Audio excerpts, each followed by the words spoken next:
Good morning students. So students, today we will continue our chapter number 5 Frogs Everywhere, जिसमें हमने कल क्या पढ़ा था? हमने पढ़ा था कि किस तरह से रस्किन बॉन्ड हमें क्या बताते हैं, मैरीगोल्ड्स के बारे में बताते हैं और किस तरह से उनको डबल चिन मिलती है। तो बच्चों कैसे मिली थी उनको डबल चिन?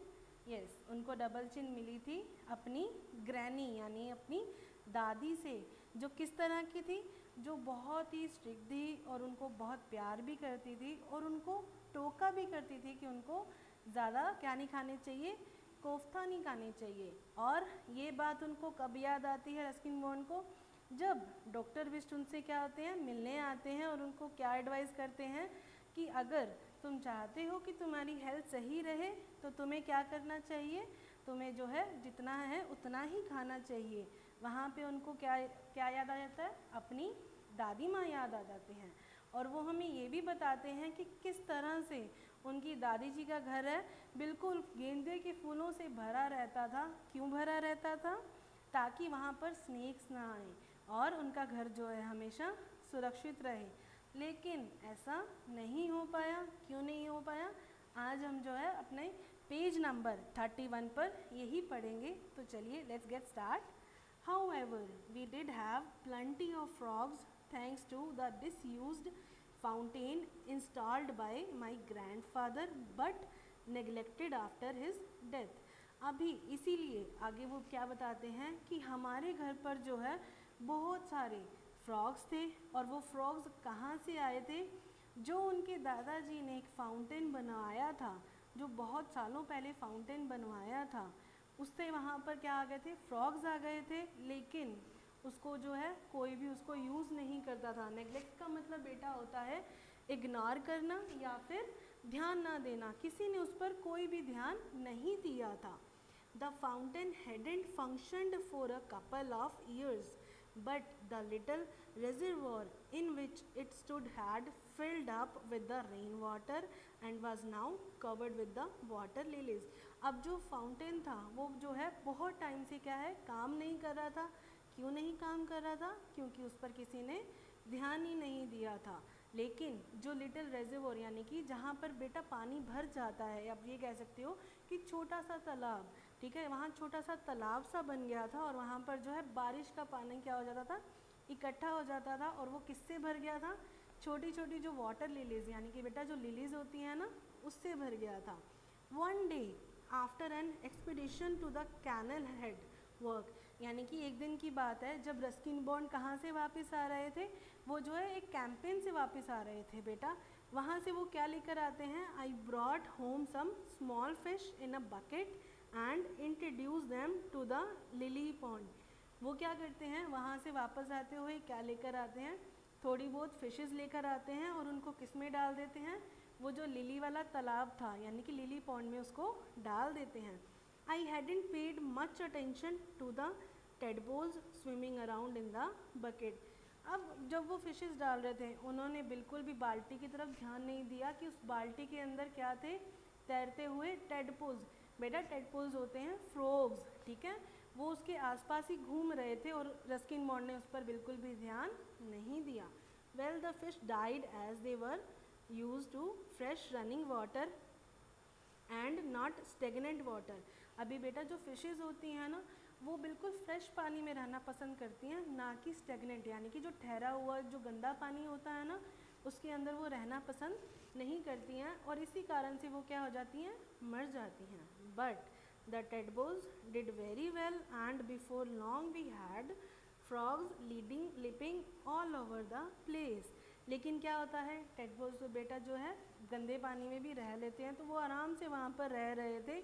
और क्या होता है? वो पूरा प्लेस यानी कि जो लिली पॉन्ड था बेटा, उन्होंने पूरा कवर कर लिया था। Very soon the frogs multiplied, यानी कि धीरे धीरे क्या होता है, जो फ्रॉग्स होते हैं वो बढ़ते जाते हैं बेटा। They would come into the veranda at night and keep us awake with their incensed singing and warbling. क्या होता है बेटा? रात की बात थी, रस्किन बॉन्ड और सब उनकी जो फैमिली है वो सो रहे थे और उसी टाइम पर जो फ्रॉग्स हैं उनके वरांडा में यानी कि बेटा जो लॉबी होती है ना वरांडा, वहाँ पर आ जाते हैं और सबको उठा देते हैं। उनकी जो टर टर की आवाज़ होती है उससे सारी जो उनकी फैमिली है वो क्या हो जाती है? उठ जाती है। I can't sleep a wink complained Aunt Mabel who was sensitive to noise and allergic to the cause of bass singers. अभी यहाँ पर जो रस्किन बॉन्ड की एंट थी, क्या नाम है एंट का, एंट मैबल, वो कंप्लेन करती हैं कि मुझे जो है नींद आ ही नहीं रही है। और जो उनकी आंट थी उनको जो है ना एलर्जी थी बेटा, मतलब कि ज़ोर से जो शोर आता है या फिर कोर्स, बेटा कोर्स का मतलब होता है जो ग्रुप ऑफ सिंगर्स होता है या फिर जो गाना बजाने वाले होते हैं ना, उनसे उनको क्या थी, थोड़ा सा उनको एलर्जी थी, वो साउंड ज़्यादा तेज़ बर्दाश्त नहीं कर सकती थी।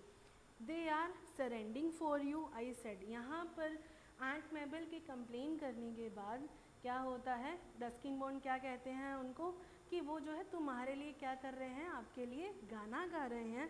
It was a long time since anyone had serenaded Aunt Mabel, a confirmed spinster in her early 40s। अभी यहाँ पर उनके ये कहने पर कि ये बहुत लंबे टाइम की बात होगी जब किसी ने एंट मैबल के लिए क्या किया होगा, गाना गाया होगा, जो कि पहले यानी कि 40 साल पहले जो क्या थी, एक अनमैरिड जो थी वुमेन थी बेटा। स्पिंस्टर का मतलब होता है अनमैरिड वुमेन, ठीक है बेटा। They will go away once the rains finish, granny said hopefully.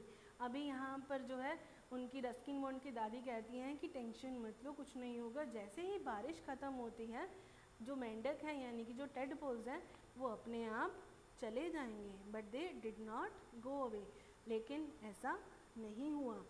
One day यानी कि नेक्स्ट डे की बात है, screams came from the bathroom, मतलब कि चिल्लाने की, बेटा स्क्रीम का मतलब होता है चिल्लाना, शाउटिंग करना, यानी कि चिल्लाने की आवाज़ आ रही थी, कहाँ से, बाथरूम से। एंट मैबल स्क्रीमिंग फॉर हेल्प। अभी कौन चिल्ला रहा था, जो रस्किन बॉन्ड की एंट थी वो चिल्ला रही थी, क्यों, सहायता के लिए यानी कि हेल्प के लिए बेटा। Granny the khansama and I ran to her aid and discovered that the cause of her distress was a large frog swimming around in the potty। बेटा हम जो है यानी कि ग्रैनी, जो खानसमा, बेटा खानसमा कौन थे, जो उनके कुक थे, ठीक है बेटा, और जो रस्किन बॉन्ड है वो तीनों जाते हैं कहाँ पर, हेल्प करने। एड का मतलब बेटा होता है हेल्प करना, वो हेल्प के लिए कहाँ जाते हैं, आंटी की मदद करने जाते हैं। कहाँ पर, उनके जो उनको टेंशन हो रखी थी, किस चीज़ की टेंशन हो रखी थी कि बाथरूम में जो है फ्रॉग जो है बिल्कुल आर पार उनके बिल्कुल साथ साथ जो है खड़े देख रही थी वो, उनको बहुत, इसीलिए जो है वो बहुत टेंशन में आ जाती हैं, ठीक है बेटा। I pulled the flush chain, और रस्किन बॉन्ड क्या करते हैं, जो फ्लश की चेन होती है उसको खींच देते हैं। There was a loud gurgling sound, a combination of frog and flush। अभी वहाँ पर क्या होता है बेटा, जैसे ही वो फ्लश की चेन खींचते हैं तो वहाँ पर एक साउंड यानी कि जो टेडपोल्स होते हैं उनके टर्टर की और जो पानी की आवाज़ होती है उसकी मिक्स आवाज़ आती है वहाँ पर उनको, और इसी के साथ क्या होता है, and out jumped the frog straight into Aunt Mabel's arm.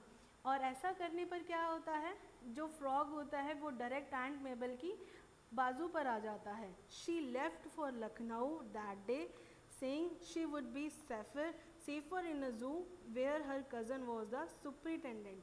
अभी वो नेक्स्ट डे क्या होता है, लखनऊ के लिए निकल जाती हैं ये कहते हुए कि वो जो है अपने यानी कि अपने कज़न के पास, जो कि जू में एक सुपरिटेंडेंट का वर्क करते थे, वो वहाँ पर ज़्यादा सेफ रहेंगी। Well granny hired some labourers to empty the lily pond and round up as many frogs as they could।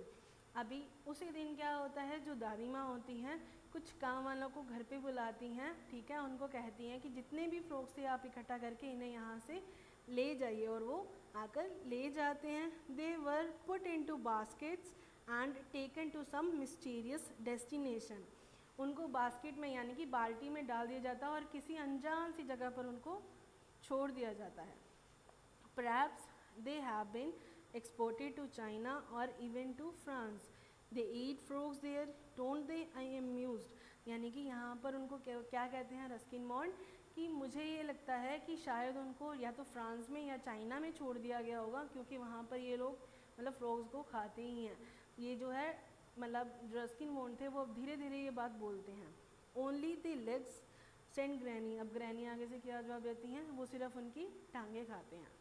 But they didn't been exported, लेकिन ऐसा नहीं हुआ, उनको नहीं भेजा गया।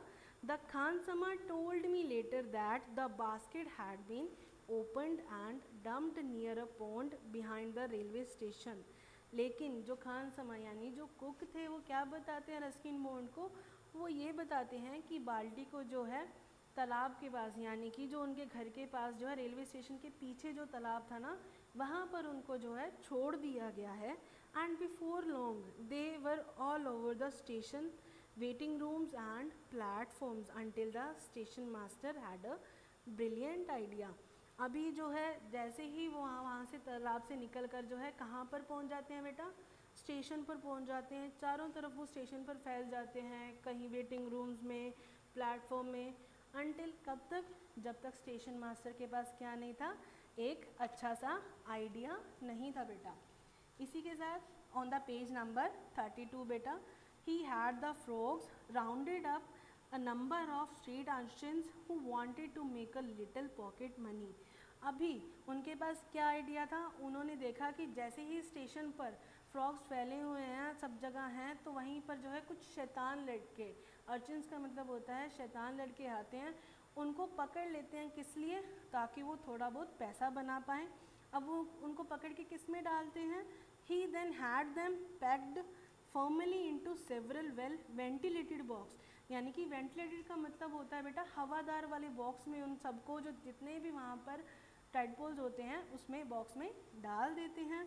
दे crates were labelled to Lucknow zoo attendant superintendent sahib and dispatched as a free gift. अभी उस बॉक्स को कहाँ पर भेजा जाता है, वो लखनऊ जू में भेजा जाता है। किसके पास, सुपरिटेंडेंट साहब के पास। बेटा एज यू नो कि जो एंट मेबल थी वो भी कहाँ गई थी, वो भी लखनऊ में अपने कज़न के पास गई थी, जो कि जू में ही काम करते थे एज अ सुपरिटेंडेंट। तो बेटा लास्ट में जो है, जो हमारे स्टेशन मास्टर थे, उनका एक चीज़ कहना था कि अ जू is the best place for creatures big and small. opined our philosophical station master who had previously sent them a consignment of stray station dogs।